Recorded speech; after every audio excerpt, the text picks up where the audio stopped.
আসসালামু আলাইকুম, সবাই কেমন আছেন? আজকে আমি উস্তা ভাজি করব। সেই রেসিপিটা আমি আপনাদের সাথে শেয়ার করব। যে উস্তা কেটে আমি সুন্দর করে ধুয়ে নিয়েছি, সাথে একটা আলু কেটে দিয়েছি। উস্তার জন্য আমি একটু পেঁয়াজটা বেশি কেটে নিয়েছি। উস্তাতে একটু পেঁয়াজ বেশি দিলে আসলে খেতে ভালো লাগে। আমি চুলাতে আগে তেল বসিয়ে দিয়েছিলাম কড়াইতে। তেলটা গরম হলে ওইখানে আমি পেঁয়াজটা দিয়ে দিয়েছি। পেঁয়াজটা আমি হালকা ভেজে নিয়েছি, বেশি ভাজবো না।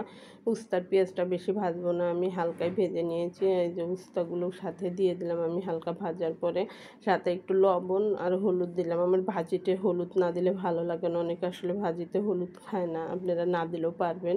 সাথে যে কাঁচামরিচ, কয়েকটা কাঁচামরিচ কাটা দিলাম উস্তাতে। আমি আসলে কাঁচামরিচটা কম দিই উস্তা ভাজিতে, আমার কাছে ঝালটা একটু কম হলে খেতে ভালো লাগে। দিয়ে আমি নেড়ে চেড়ে একটা ঢাকনা দিয়ে ঢেকে দেবো।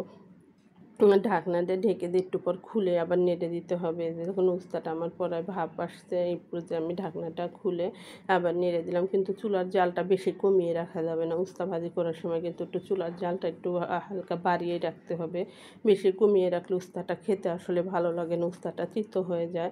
এজন্য উস্তাটা আমি ঢাকনাটা একটু জালটা বাড়িয়ে রেখে যে উস্তাটা ভাজি করতেছি, কিন্তু ঢাকনা দিয়ে ঢেকে দিতেছি। একটু পর আবার নেড়ে দিতেছি যেন উস্তাটা আমার সিদ্ধ হয়ে যায়। উস্তা সিদ্ধ না হলে আবার খেতেও কিন্তু বেশি তিতা লাগবে, ভালো লাগবে না। এই কারণে আবার আমি এই যে ঢাকনাটা খুলে বারবার নেড়ে দিতেছি।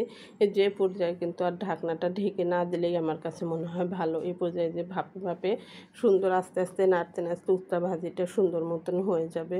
আমার কাছে আসলে উস্তা ভাজিটা খেতে অনেক ভালো লাগে। উস্তাটা খাওয়াও কিন্তু আসলে অনেক ভালো। এভাবে করে দেখুন উস্তাটা কত সুন্দর কিন্তু সিদ্ধ হয়ে আসছে।